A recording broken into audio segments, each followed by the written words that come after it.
Welcome to the Green Urbanist Podcast, the podcast for urbanists fighting climate change. I'm Ross. I'm thinking about these cities that are sort of dependent on motorbikes. Motorbikes are obviously very inefficient with their fuel. Motorbikes and scooters are very polluting.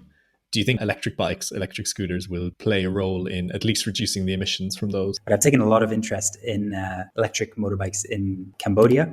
There's a couple companies who sell electric motorbikes, and there's one company that offers a shared electric moped service.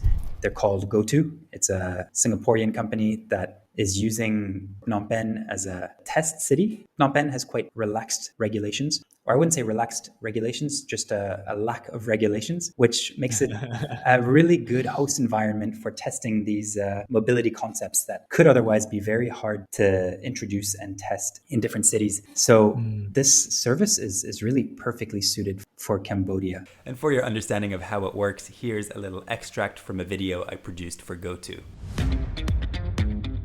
GoTo is a shared electric moped service in Phnom Penh available to anyone over the age of 16. To ride a GoTo, download the app, register with your phone number and a personal ID. We will call you, verify you, and give you your first 2 free hours. Next, in the app, locate an e-moped. They can be found throughout the city within the geofenced area. Tap it and book it. Once the moped is in sight, activate it in the app. No keys needed. I've seen similar implemented in Europe. In Berlin, there's several shared electric motorbike services. In the Middle East, Beirut has one, for example. In North America, there's a couple. But I don't think those are the best host environments for such a service. Phnom Penh is ideal. You find these little motorbikes, bright yellow, and you just unlock them with an app. It's cheaper than owning your own motorbike, which is great. And it's necessary to break this necessity to own your own motorbike and to make private ownership optional and no longer necessary. So these are dotted out throughout the city. In the future, when public transport services continue their operations, everything's been put on halt because of COVID. They're likely to integrate them with the stations so you can do this or first and last mile part of your trip. They're great.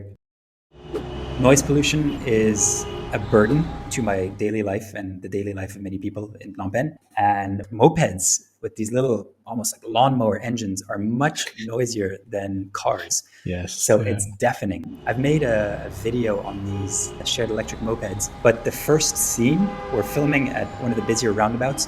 You can barely hear us talk. Oh, God. All you hear is the humming of motorbikes, which is a bigger problem than people realize.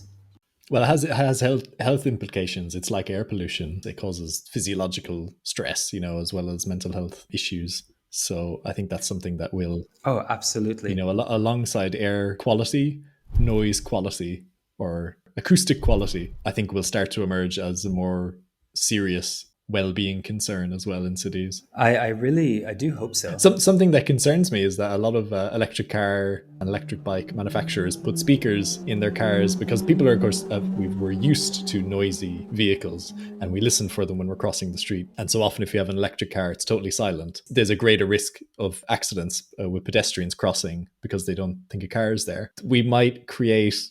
by adding speakers to get rid of that problem, we might be just losing the opportunity to have a much more peaceful, much more pleasant city that is much quieter. So and I think we will eventually get used to not relying on sounds. Absolutely. I think Dutch cities are known, and there's been several studies done to be much quieter. I think you're just less stimulated. I'm completely overstimulated in this city.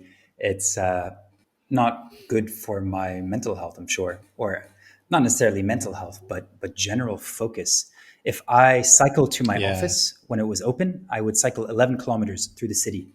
By the time I get there, I have made millions of micro calculations in my brain and seen all sorts of crazy things. Which really reduces my mental bandwidth for other activities in the day. Thanks for listening in. This was an extract from my most recent podcast appearance on the Green Urbanist Podcast, where Ross and I had a fun-flowing conversation about my life and work as an urban planner in Southeast Asia. You can go and watch the full-length podcast on my YouTube channel, or you can listen in by searching the Green Urbanist Podcast on all major podcasting platforms.